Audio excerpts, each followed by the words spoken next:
taking a walk with the dogs at Watermill Beach this morning, and the sun hasn't quite broken through all the mist and clouds of the morning, but you can see the ocean and the waves coming in. It's kind of eerie in a way. Come on, guys.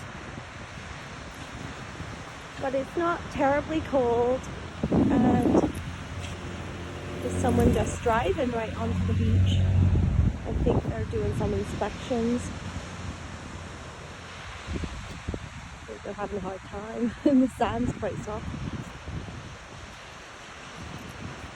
So Watermill is part of the Hamptons, and it's oftentimes overlooked for Southampton and East Hampton, but it is a very beautiful little village which I will get to film.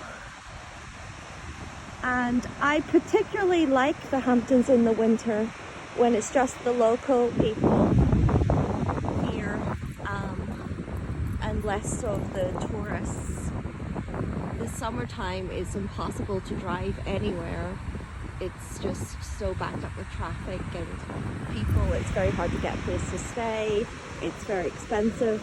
But if you can get a chance to escape to the Hamptons for a weekend off season, it's just lovely.